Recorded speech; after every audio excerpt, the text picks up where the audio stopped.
এটা হচ্ছে চাউমিনের রুটি বলো, মোগলাই বলো, যেটাই নাম দাও।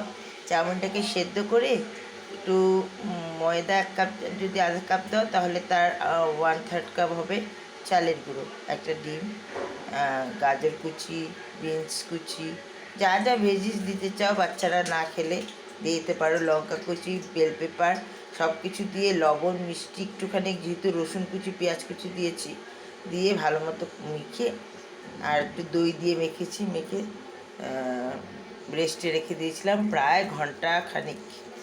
এখন এখানে গরম তেলে এই যে রুটির আকার বলো, পরোটার আকার বলো, যে কোনো আকারে একটা শেপ দিয়ে এরকম করে ভেজে তুলতে হবে।